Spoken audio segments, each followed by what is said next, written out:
Masing-masing. Berdua, mulai.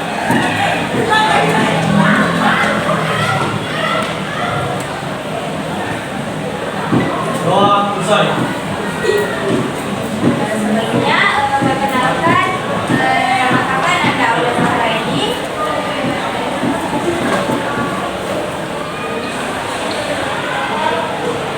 Perkenalkan nama saya Ananda Nafila, bisa dipanggil Dinda. Halo adik-adik semua, perkenalkan nama kakak Andi Alia Mutia, biasa dipanggil Kak Alia. Halo adik-adik semuanya, perkenalkan nama kakak Saskia Mutia Ramadhani, kalian bisa panggil Kak. Kembali lagi guys. Siapa bilang? Ribut gak sih? Keluar mau kesukaan musuh aja. Sama.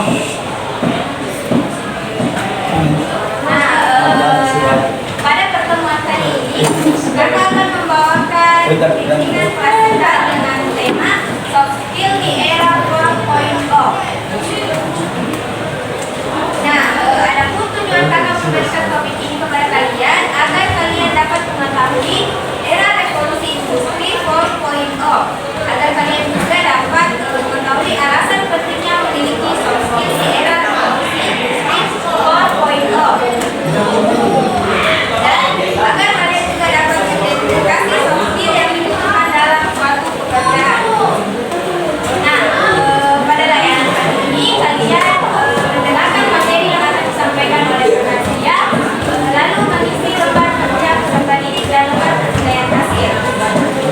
Nah, adapun waktu layanan peserta kita kali ini selama 1 kali 40 menit. Apakah kalian sudah bersedia menerima layanan pada pagi hari ini? Bersedia.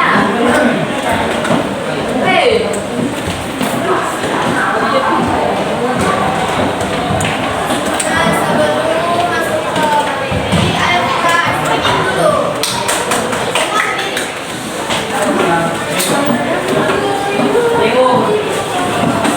Ya.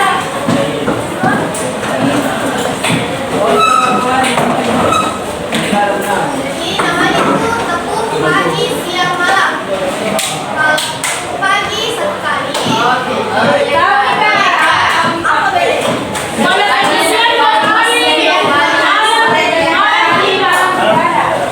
Tepuk pagi satu kali, tepuk siang 2 kali, tepuk malam tidak sampai sekali. Malam. Jangan sampai karena Tidak boleh ribut. kalau malam tidak boleh ribut.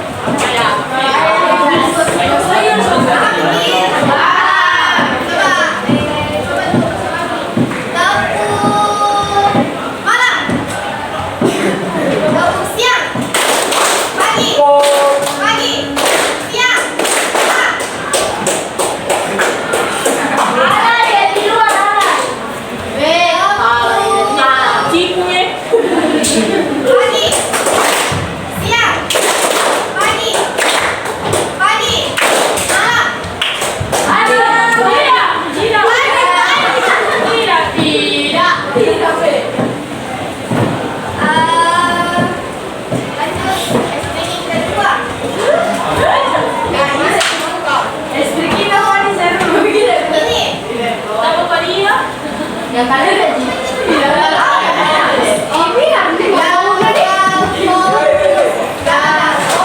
dimulai. Buka mata dan teman-teman di samping kita.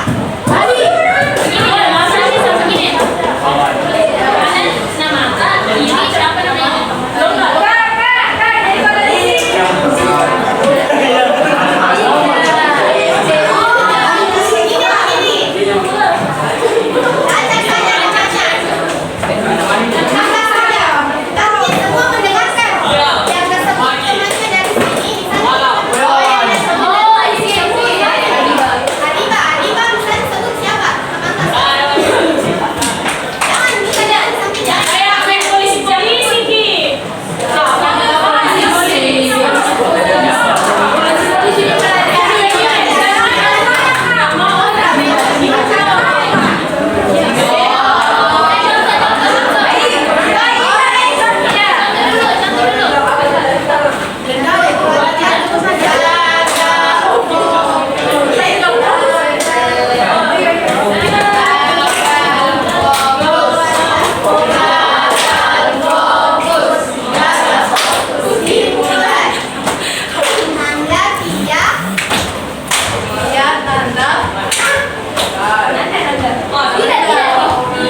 Yang pertama lagi. Ayo dimulai. Jangan fokus, dimulai. Sudah. Adik.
Panggilan atas nama Kaila 12 IPS 2. Selanjutnya panggilan untuk Nabila Saskia 12 IPA 6. Selanjutnya panggilan untuk Ananda Setio. Selanjutnya panggilan atas nama Revalina kelas 12 IPA 7. Selanjutnya panggilan untuk ketua kelas 12 IPA 3. Segera ke sumber suara. Saya ulangi, panggilan untuk Kaila kelas 12 IPS 2, panggilan ketua kelas 12 IPA 3, panggilan untuk ketua kelas 12 IPA 7, panggilan untuk Setio ke sumber suara.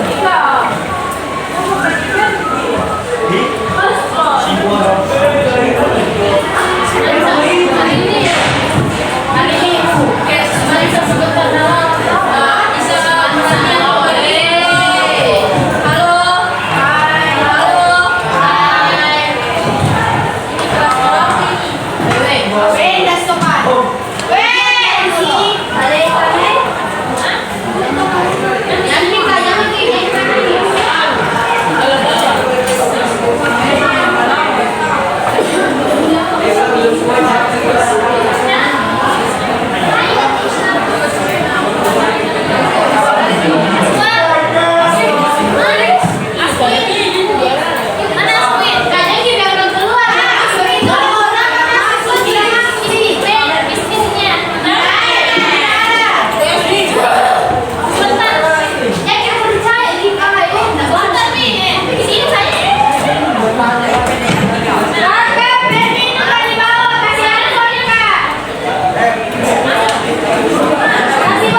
Amin dulu, bang, pegang dengan TV.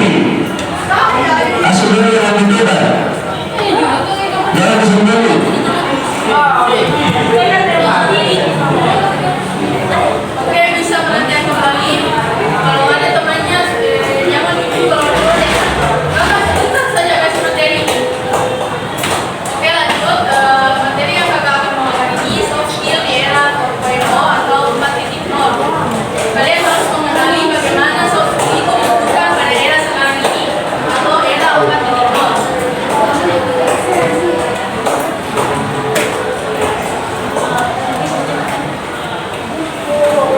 Nah, sebelum kalian masuk materi, ada baiknya kalian mengetahui apa yang akan kakak bahas. Yang pertama ada definisi era revolusi industri 4.0 atau 4.0. Yang kedua ada perkembangan revolusi industri 4.0 di Indonesia. Yang ketiga, pentingnya memiliki soft skill dalam era revolusi industri 4.0. Dan yang terakhir, kemampuan soft skill yang harus dimiliki di era sekarang ini. Nah, sebelum masuk materi, adalah di sini yang tahu apa itu industri 4.0? Tidak. Bisa dicari tahu? Tadi kan sudah pakai dibagikan HP itu. Ya, kalau bisa jawab, silakan angkat tangannya. Nah.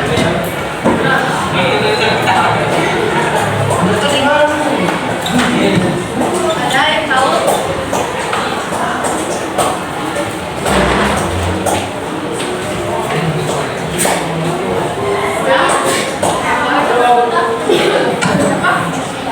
Panggilan untuk anak Risma kelas 12 kelas 2.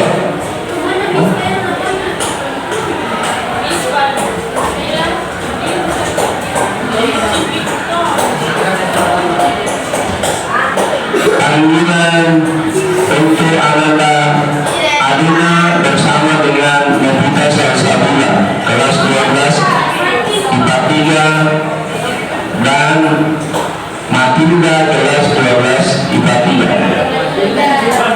Untuk semua suara, terima kasih.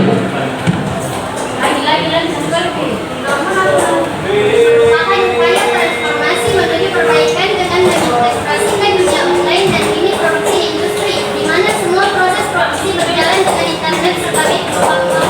Ada yang lain? Ada yang lain? Saya butuh satu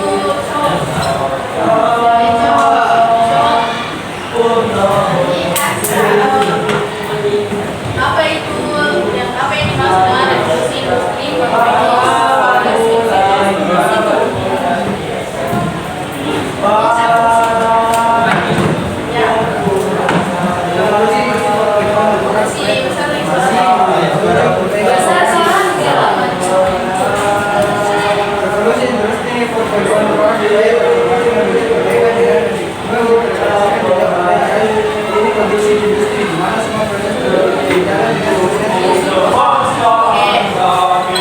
Tadi apa yang dikatakan oleh teman-teman itu sudah benar mengenai apa itu revolusi industri 4.0.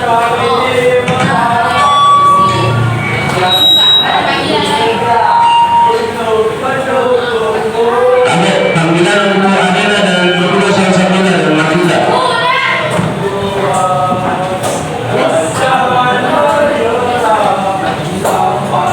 Oke, ulang lagi ya. Nah, revolusi industri 4.0 atau 4.0 itu sering bisa disebut dengan definisi era revolusi industri 4.0 atau yang sering disebut dengan cyber physical system merupakan sebuah revolusi yang menitik beratkan kepada otomatisasi serta kolaborasi antara sebuah teknologi dan teknologi saber. Nah, revolusi 4.0 ini sendiri muncul pada abad ke-21 dengan sebuah ciri utama yaitu pergabungan antara informasi dan sebuah teknologi. Nah, komunikasi ke dalam bidang industri. Dengan adanya kemunculan revolusi ini mengubah banyak hal di berbagai sektor. Jam ketiga telah selesai. Sampai jam berapa? Saatnya jam Gak apa-apa dia loh, ini kan. Iya, dulu jangan ngomong masih.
pengembangan teknologi Indonesia sekarang meningkat. Apanya meningkat? Ya, dan internet, apalagi Tingkat anunya, utangnya. utang termasuk teknologi kah? Tidak. Apalagi dari teknologi apa? Pasti kalian merasakan. Tadi yang kakak sebut juga itu semua teknologi. Jaringannya. Oke, lanjut. Toleransinya Kak. Nah, kalian bisa lihat ya. Nah, pada Indonesia itu perkembangan industri 4.0 sangat didorong oleh sektor Kementerian Perindustrian. Jadi, Menteri Perindustrian Erlangga Hartarto itu mengatakan bahwa agar Indonesia dapat bersaing dengan negara-negara lain yang lebih maju, Indonesia juga harus mengikuti tren. Apakah Indonesia ini sudah mengikuti tren? Bukan kayak tren TikTok, seperti tren kayak robot-robot sudah mulai dijalankan untuk menggantikan pekerjaan manusia. Apakah Indonesia sudah maju seperti itu? Belum. Ada sebagian tapi tidak terlalu kayak mobil listrik. Ada kan mobil listrik? Ada motor listrik. Sekarang dipakai kan? Nah, makanya dari itu Indonesia sudah mulai berkembang sedikit demi sedikit mengikuti tren dari luar negeri. Mengikuti tren dari luar negeri bukan yang tren negatif, tapi yang positif untuk meningkatkan Indonesia. Nah, pada revolusi industri 4.0 merupakan sebuah upaya transformasi menuju sebuah perbaikan dengan mengintegrasikan dua dunia offline dan ini produksi di industri. Nah, di mana semua proses produksi itu berjalan internet sebagai salah satu utamanya. Nah, oke, selanjutnya itu pentingnya memiliki soft skill dalam merevolusi industri 4.0. Di sini ada yang tahu apa itu soft skill? Jangan bilang skill yang lembut. Keterampilan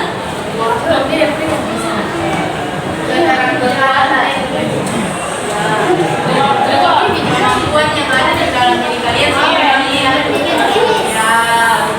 Ini seperti bicara di depan umum, public speaking.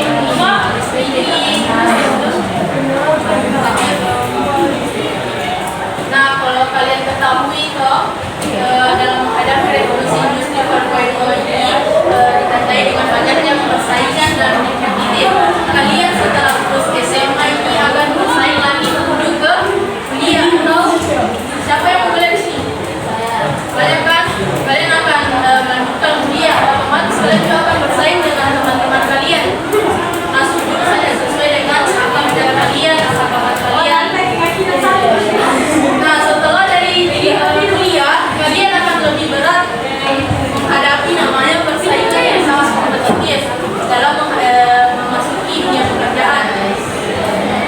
Nah, di Indonesia itu harus memiliki daya saing yang kuat agar mampu menjajakan negara-negara lain.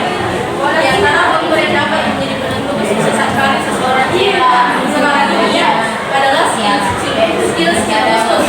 Skill yang dimaksud itu adalah keahlian khusus baik kemampuan keterampilan seseorang dalam melakukan suatu hal.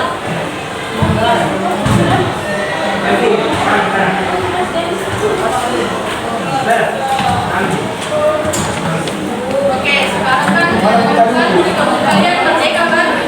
Ya, kebijakan kurikulum itu harus mengkolaborasikan bagaimana kalian di segi kecakapan, kemampuan hidup seperti itu dalam berpikir kritis dan kreatif. Nah, kalian juga harus mempunyai yang namanya soft skill.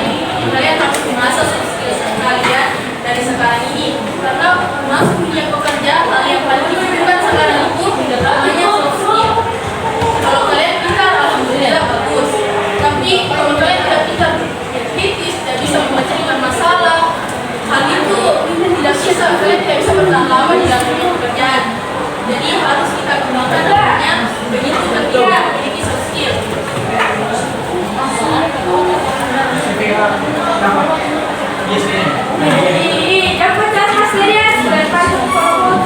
Oke, bisa kakak lanjut. Lanjut dengar dulu. Nah, ini materi yang terakhir ini, materi terakhir ini mengenai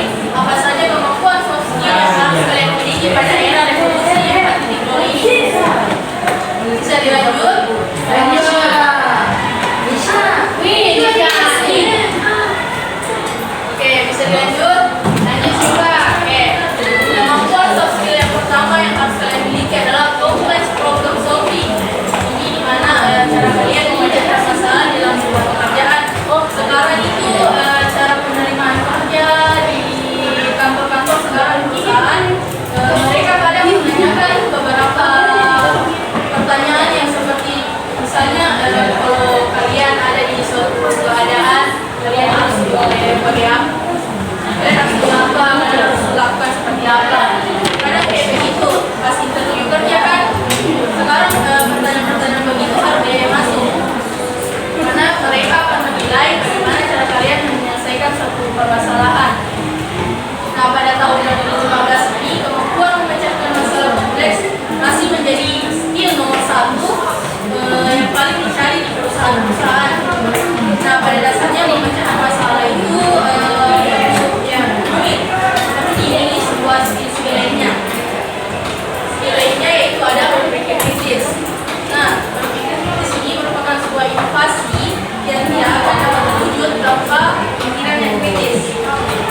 Kritis yaitu ketika seseorang atau kalian itu melakukan sebuah observasi atau pengamatan mengenai sebuah informasi hingga sampai pada suatu kesimpulan yang logis. Lalu yang ketiga ada kreativitas. Pasti ini sangat dicari. Kreativitas kalian sangat dicari. Jenjang selanjutnya kan.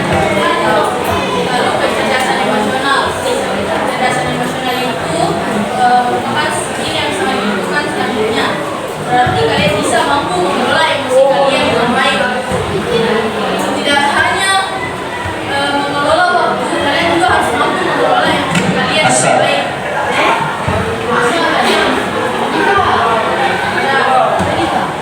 Jadi pas masuknya itu emosional, pasti kalian merasa stres, merasa terganggu dengan kalian. Kalian harus mampu mengelola stres kalian seperti itu untuk tetap lanjut ke dunia pekerjaan kalian. Yang kelima ada koordinatif padat. Koordinatif padat itu kalian bisa berkoordinasi dengan orang-orang di sekitar kalian. Kalian harus mampu bekerja sama dengan beberapa orang yang pasti beda-beda kepribadiannya. Kalian harus mampu begitu di dunia ini sekarang.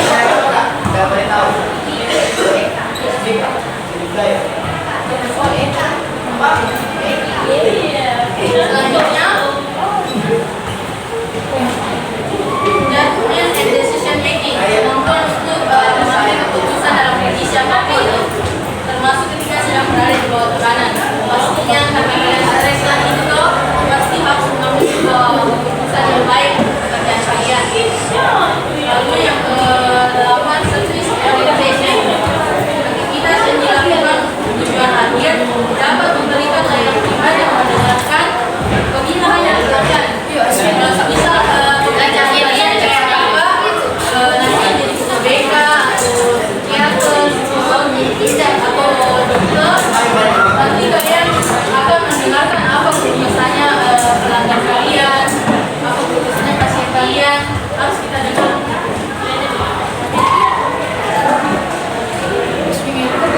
Yang ke-9 ada negotiation. Negotiation kita tahu semua. Negotiation kita tahu. Ya, negotiasi kemampuan dalam berkomunikasi, mencapai sebuah kesepakatan untuk menyelesaikan sebuah argumen atau perselisihan. Yang terakhir ada cognitive flexibility. Nah, cognitive flexibility itu merupakan sebuah kemampuan untuk memiliki banyak perspektif. Kalian dituntut untuk tidak memiliki satu pemikiran saja, harus melihat dari sisi-sisi lain sebuah masalah. Oh, ini orangnya begini, tapi ternyata orang lain nilai seperti lain dari pemikiran kalian. Jadi kalian harus terbuka akan pendapat-pendapat dari orang lain. Oke? Sampai di sini saya materi kakak. Apa ada yang ingin ditanya?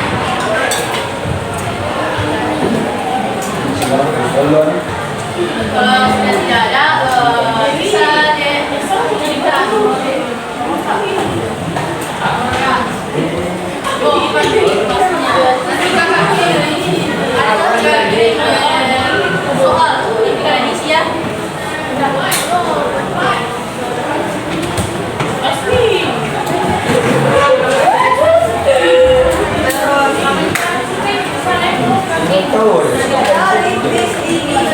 Ambil di sini kita.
Baik, tadi seperti yang dijelaskan tadi teman kakak, kakak Kia, apakah adik-adik sudah paham tentang materi yang dijelaskan tadi? Paham.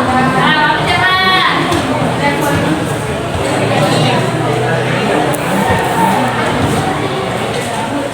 Paham semua tadi tentang materi ini? Oke. Hari itu, oh iya, teman kakak, Ananda tadi sudah menjelaskan link yang harus diisi oleh adik. Minta tolong nih semuanya untuk diisi.